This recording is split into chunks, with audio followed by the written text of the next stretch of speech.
Hello everyone, welcome to my YouTube channel pharma researcher.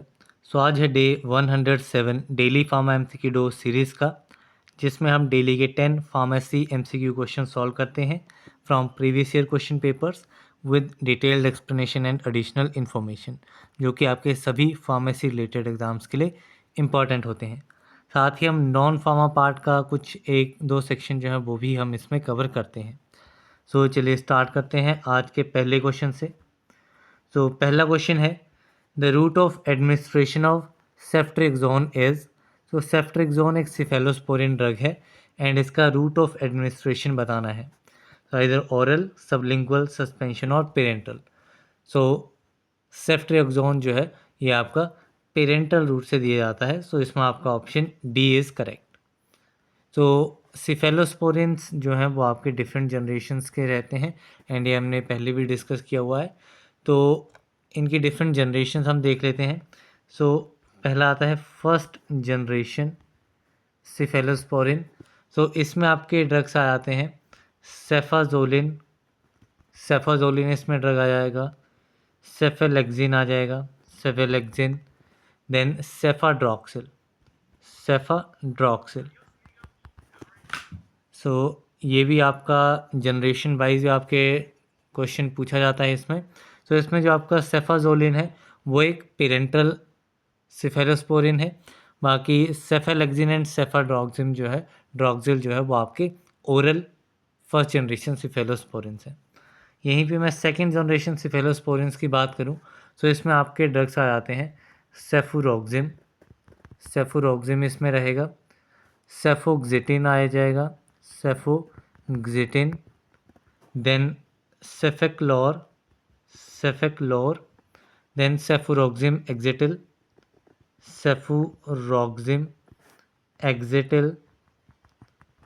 And cefprozil. ये आपके drugs रहेंगे।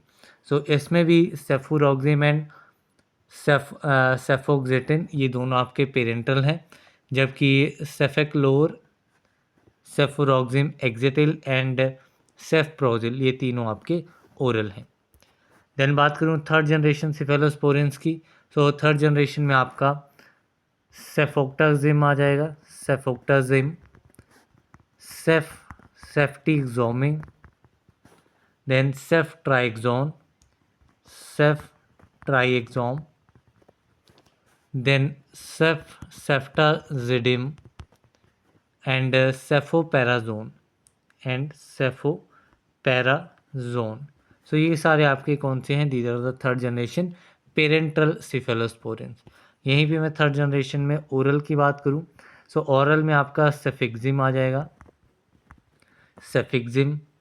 सेफडिनिर, सेफ्टीब्यूटेन, then सेफ्टामेट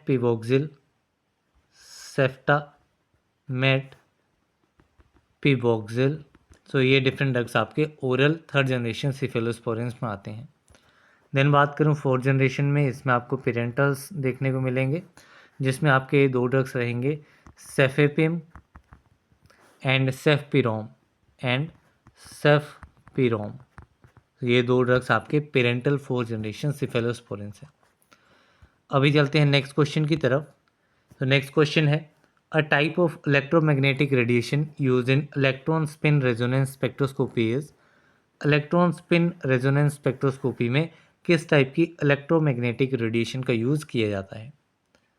ESR spectroscopy में आपकी माइक्रोवेव इलेक्ट्रोमैग्नेटिक रेडिएशन जो है वो यूज़ होती हैं। इसमें आपका option A is correct.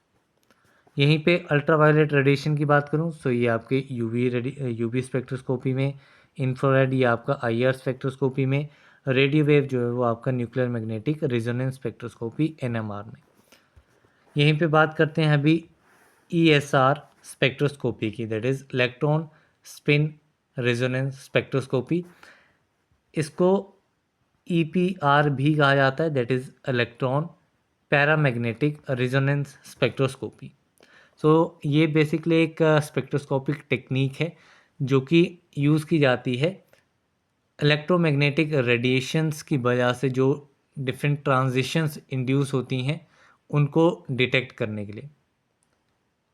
So basically जब भी एक स्टैटिक मैग्नेटिक फील्ड की प्रेजेंस में जो डिफरेंट एनर्जीज होती हैं इलेक्ट्रॉन स्पिन्स की, सो उनके बीच में जो भी इलेक्ट्रोमैग्नेटिक रेडिएशंस इंड्यूस होती हैं उनको डिटेक्ट करने के लिए इसका यूज़ किया जाता है। ये एक नॉन डिस्ट्रक्टिव मेथड है, it is a non destructive method and ये यूटिलाइज होता है to study of transition metal complex and crystal geometrics. किसके लिए? ट्रांजिशन मेटल कॉम्प्लेक्सेस के लिए एंड क्रिस्टल जियोमेट्रिक्स के लिए। देन इसके प्रिंसिपल की बात करूं, सो ESR स्पेक्ट्रोस्कोपी जो है ये टेक्निक आपकी यूज़ की जाती है to study the properties of unpaired, ठीक है, अनपेयर्ड इलेक्ट्रॉन्स जो होते हैं, अनपेयर्ड इलेक्ट्रॉन्स पैरामैग्नेटिक स्पीसीज में। पैरामैग्नेटिक स्पीसीज में जो भी अनपेयर्ड इलेक्ट्रॉन्स हैं उन अनपेयर्ड इलेक्ट्रॉन्स की प्रॉपर्टीज़ को स्टडी करने के लिए इस टेक्निक का यूज़ किया जाता है। अब ESR स्पेक्ट्रोस्कोपी जो है ये आपको इन्फॉर्मेशन प्रोवाइड करेगी इलेक्ट्रॉनिक स्ट्रक्चर के बारे में। किसके बारे में? इलेक्ट्रॉनिक स्ट्रक्चर के बारे में। केमिकल एनवायरनमेंट क्या है, केमिकल एनवायरनमेंट के बारे में। फ्री रेडिकल्स जो रहते हैं, फ्री रेडिकल्स का डायनेमिक्स क्या है उसके बारे में हमें इंफॉर्मेशन पता लगेगी। ट्रांजिशन मेटल आयंस के बारे में हमें पता लगेगा, ट्रांजिशन मेटल आयंस के बारे में। देन कुछ अदर जो पैरामैग्नेटिक स्पीसीज होती हैं इन सभी के बारे में इंफॉर्मेशन हमें ESR स्पेक्ट्रोस्कोपी से मिल सकती है। अब ESR स्पेक्ट्रोस्कोपी आपकी माइक्रोवेव रेडिएशन के ऊपर बेस्ड है। जो भी आपके पैरामैग्नेटिक सब्सटेंसेस होंगे उनमें अनपेयर्ड इलेक्ट्रॉन्स होंगे। जब उन पैरामैग्नेटिक सब्सटेंसेस को स्ट्रॉन्ग इलेक्ट्रिक फील्ड पे अप्लाई की जाएगी, सो उस केस में माइक्रोवेव रेडिएशन से कुछ अब्जॉर्प्शन होगी एंड उसी बेसिस पे जो है वो स्टडी की जाती है। सो अभी हम चलते हैं नेक्स्ट क्वेश्चन की तरफ। सो नेक्स्ट क्वेश्चन आपका match the following type question है। सो इसमें हमें 2 कॉलम दिए गए हैं। कॉलम 1 में आपको हाइपरटेंसिव ड्रग मिलेगा एंड कॉलम बी में आपको मैकेनिज्म ऑफ एक्शन मिलेगा या मोड ऑफ एक्शन। इन दोनों को करेक्टली मैच करना है। सो इसमें आपके डिफरेंट ड्रग्स आएंगे, लाइक मिनॉक्सिडिल है, प्राजोसिन है, अल्फा मिथाइल डोपा है, क्लोनिडिन है। सो इसमें ये सारे ही आपके एंटी हाइपरटेंसिव ड्रग्स हैं। सो मिनॉक्सिडिल जो है, मिनॉक्सिडिल का क्या मैकेनिज्म ऑफ एक्शन रहता है? तो मिनॉक्सिडिल जो है वो आपका वेसोडाइलेटर है, ठीक है, ब्लड वेसल्स को डायलेट करता है। इसका डायरेक्ट एक्शन होता है आपका ब्लड वेसल्स के ऊपर।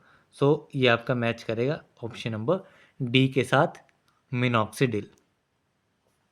देन आता है आपका प्राजोसिन। प्राजोसिन क्या है? प्राजोसिन आपका एक अल्फा एंटागोनिस्ट है, अल्फा एडेनर्जिक रिसेप्टर एंटागोनिस्ट है। So it is a alpha adreno receptor antagonist. So prazosin will match with option A. Then आता है आपका alpha methyl dopa. So alpha methyl dopa जो है ये आपका अल्फा मिथाइल नॉरएपिनेफ्रिन की फॉर्मेशन करता है, ठीक है। ये आपका बॉडी में जाकर के कन्वर्ट हो जाता है अल्फा मिथाइल नॉरएपिनेफ्रिन में एंड आपका एंटी हाइपरटेंसिव इफेक्ट जो है वो शो करता है। देन आता है क्लोनिडिन। सो क्लोनिडिन जो है, क्लोनिडिन जो है वो आपका ब्रेन के थ्रू सिंपैथेटिक एक्टिविटी को डिक्रीज करता है। It decreases the sympathetic activity through brain. So इसमें हमारे ऑप्शंस क्या रहेंगे? फर्स्ट जो है वो मैच करेगा डी के साथ, जो कि आपका सिर्फ ऑप्शन बी में है। बाकी ऑप्शन देख लेते हैं। सेकंड ए के साथ ट्रू, थर्ड जो है वो सी के साथ it is true and fourth जो है वो ई के साथ इट इज़ ट्रू। सो आपका करेक्ट आंसर रहेगा ऑप्शन नंबर बी। बाकी इसमें इंडिविजुअली काफ़ी बार क्वेश्चन पूछे जाते हैं, लाइक सिंपली आपसे पूछ लिया कि मिनॉक्सिडिल का मैकेनिज्म ऑफ एक्शन क्या है, या प्राजोसिन का क्या है, क्लोनिडिन का क्या है, अल्फा मिथाइल डोपा। ये काफ़ी बार क्वेश्चन जो है वो इंडिविजुअली भी पूछे गए हैं without the match the following type. Then चलते हैं नेक्स्ट क्वेश्चन की तरफ। तो नेक्स्ट क्वेश्चन है, select the appropriate pH range from A to E for the following indication. अब अप्रोप्रिएट पीएच रेंज हमें फाइंड आउट करनी है। यहाँ पे ये 4 दिए गए हैं आपको डिफरेंट इंडिकेटर्स एंड यहाँ पे 5 आपको पीएच रेंजेस दी गई हैं, इसमें हमें करेक्टली मैच करना है कि किस इंडिकेटर की कितनी पीएच रेंज जो है वो रहती है। तो सबसे पहले आते हैं हम मिथाइल रेड के ऊपर। तो मिथाइल रेड की जो पीएच रेंज है वो आपकी रहेगी 4.8 टू 5.2। कहीं कहीं पे आपको ये थोड़ा वेरिएशन मिलेगा, 4.5 से 6 तक भी हो सकती है कहीं कहीं पे, बट गिवन ऑप्शंस में से मोस्ट अप्रोप्रिएट जो है वो आपकी रहेगी ऑप्शन नंबर सी। देन आता है आपका ब्रोमोथाइमोल ब्लू। तो ब्रोमोथाइमोल ब्लू जो है इसकी आपकी रेंज रहती है 6 टू 7.6। तो ये आपका मैच करेगा ऑप्शन नंबर ई के साथ। देन आता है आपका फिनॉप्थलीन। तो फिनॉप्थलीन जो है इसकी आपकी पीएच रेंज रहती है 8.2 से लेकर के 10 पीएच तक। सो ये आपका मैच करेगा ऑप्शन डी के साथ। देन आता है आपका थाइमोल ब्लू। तो थाइमोल ब्लू जो है वो आपका काफ़ी एसिडिक रहता है, तो इसकी पीएच रेंज जो है वो आपकी 1.2 टू 2.8 तक रहती है। तो इसमें हम करेक्ट ऑप्शन देखेंगे क्या रहेगा। तो हमारा फर्स्ट जो है वो मैच किया है सी के साथ, तो जो कि आपका सिर्फ ऑप्शन डी में दिया गया है। बाकी ऑप्शंस देखेंगे इसमें हम, सेकंड ब्रोमोथाइमोल ब्लू जो है वो आपका ई के साथ, थर्ड फिनॉप्थलीन जो है वो आपका डी के साथ 8.2 से 10, थाइमोल ब्लू जो है वो आपका ए के साथ 1.2 टू 2.8। इसको एक बार हम दोबारा रिवाइज़ करेंगे क्योंकि वैल्यूज़ हैं, तो वैल्यूज़ को जितना रिवाइज़ करेंगे उतना ही ये ज़्यादा याद आपको रहेगा। मिथाइल रेड रहता है आपका 4.8 से 5.2।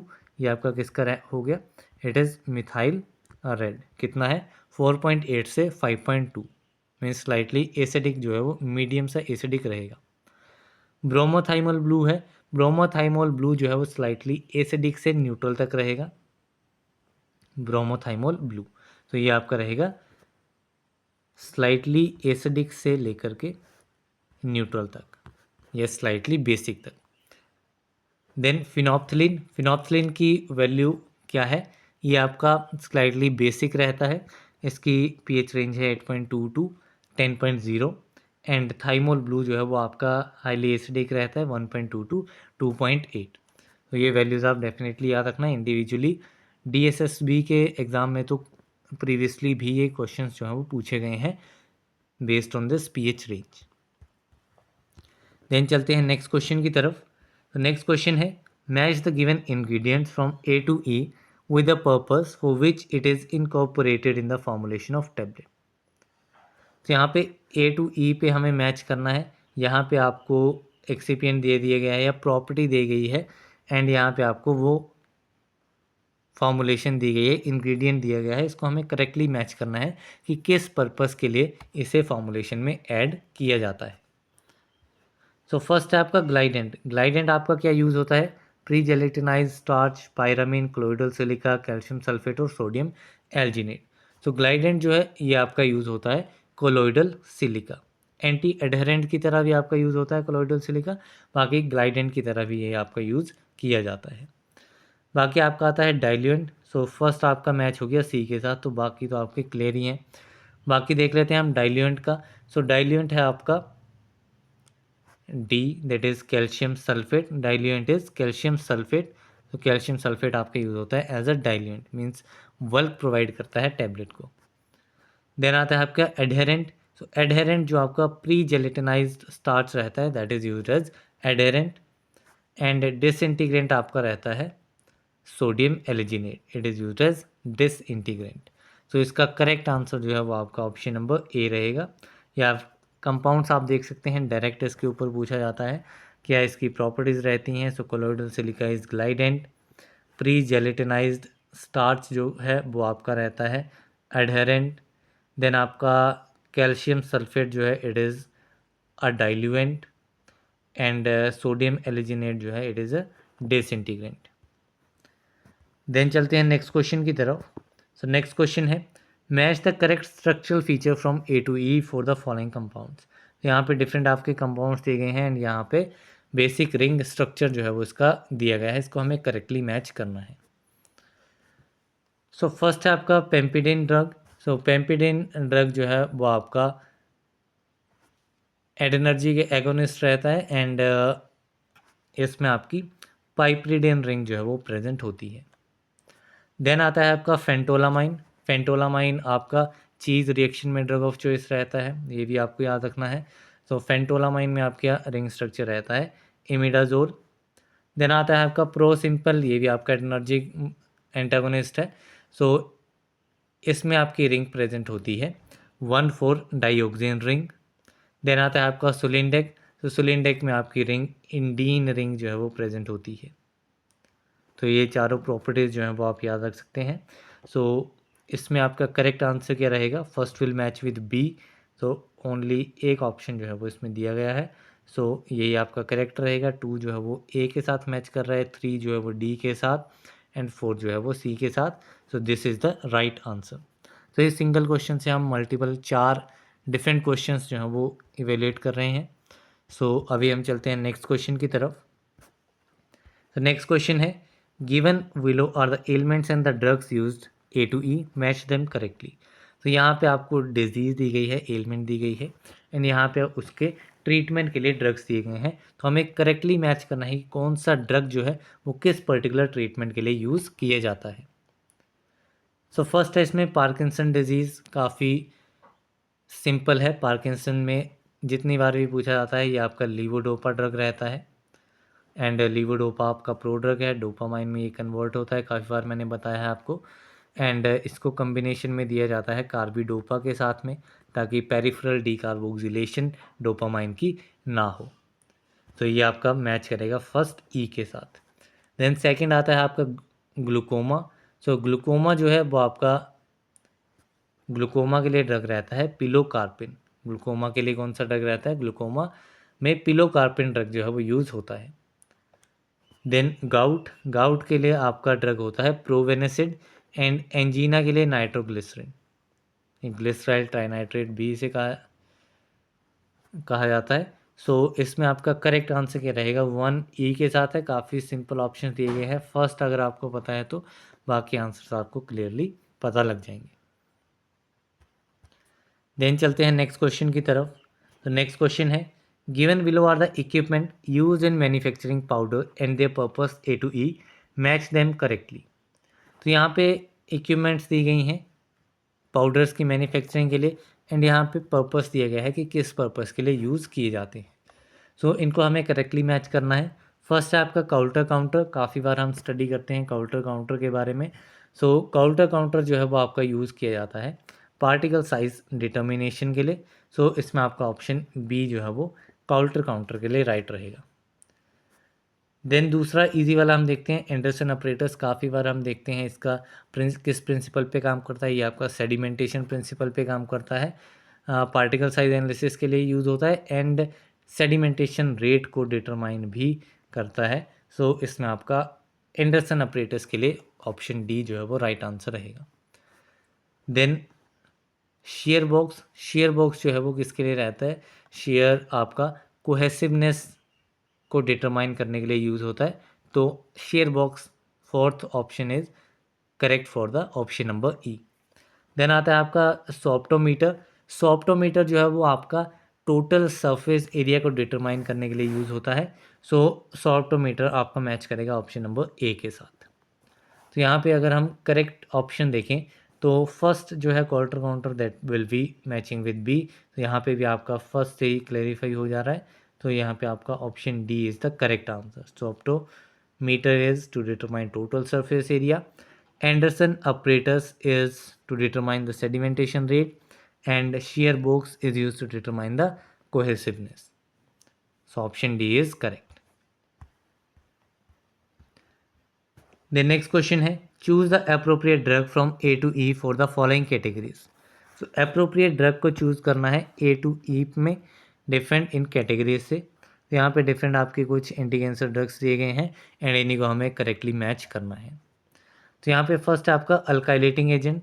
सो अल्काइलेटिंग एजेंट में आपका कोल्चिसिन, 6-mer, केप्टोप्यूरिन, साइक्लोपेंटामिन, थायोटेपा, एफ्लाटॉक्सिन भी। सो थायोटेपा जो है वो आपका अल्काइलेटिंग एजेंट होता है। सो ये आपका मैच करेगा डी के साथ।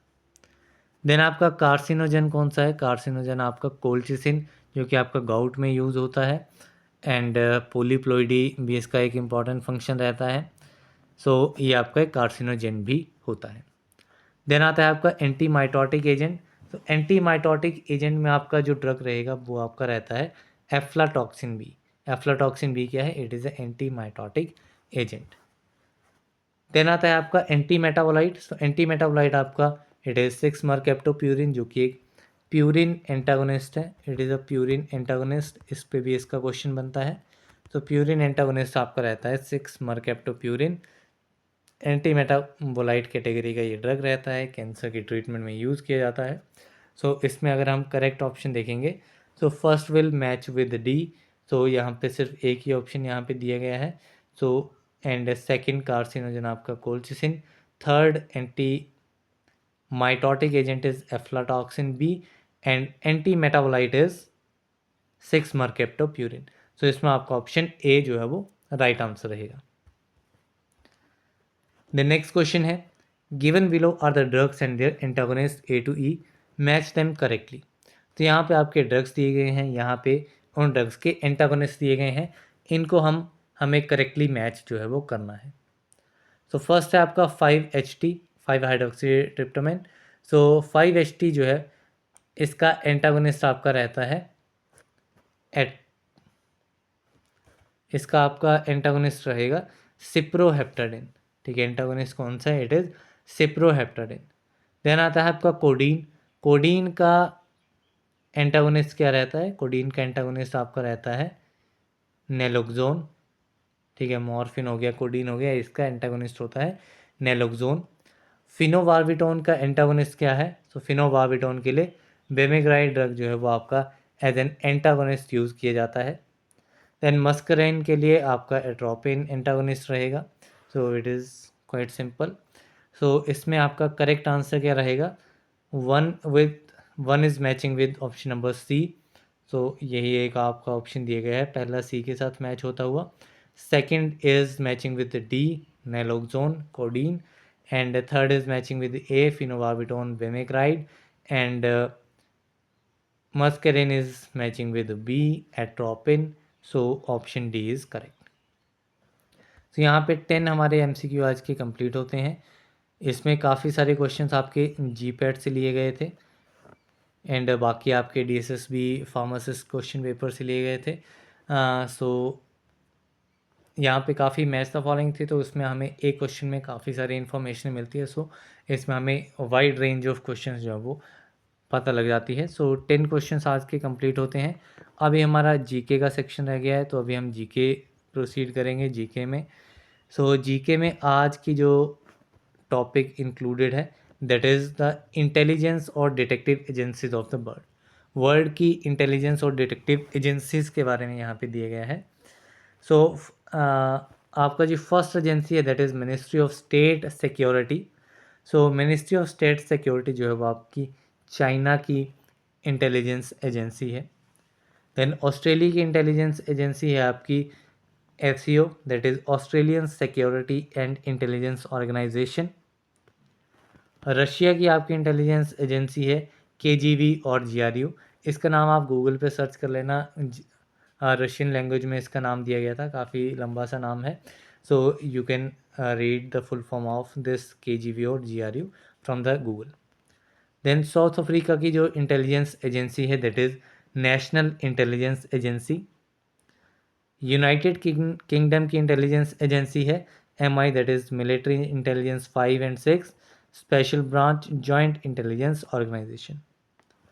पाकिस्तान की इंटेलिजेंस एजेंसी है ISI, that is Inter Services Intelligence. India की इंटेलिजेंस एजेंसी है आपकी रॉ, that is research and analysis wing and intelligence bureau. तो इंडिया की तो आपको मोस्ट इम्पोर्टेंटली पता होनी चाहिए। देन आती है आपकी USA की। तो USA की आपकी central intelligence agency and federal bureau of investigation. तो ये आप याद रख सकते हैं। इंडिया की मैं फिर बता रहा हूँ आपको, काफ़ी इंपॉर्टेंट है। रॉ तो मोस्टली सभी को पता होता है, इसकी फुल फॉर्म जो है वो आपको डेफिनेटली याद रखनी है। देन नेक्स्ट आपकी है इज़राइल की। सो इज़राइल की एजेंसी है मोसाद। इजिप्ट की एजेंसी है मुखावरत। जापान की है नैको। ईरान की है सवक, दैट इज़ सजामने इटेलातवा एमिनिएटे केचवार। सो इसका नाम आप देख लेना क्या प्रोनाउंसिएशन है, ईरानियन लैंग्वेज में ये दिया गया है।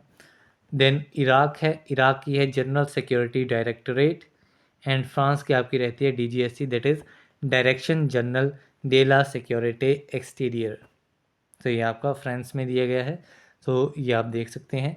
मोस्टली जो आपको मेन कंट्रीज़ आपको याद रखनी होती हैं, that is India, USA, UK, Pakistan, जो नियर बाई कंट्रीज़ हैं। बाकी इसमें जो भी आपको एजेंसीज़ के बारे में दिए गए हैं वो सारी की सारी आपके इम्पॉर्टेंट हैं। And that's all for this video. तो मिलते हैं अगली वीडियो में, तब तक के लिए थैंक यू वेरी मच।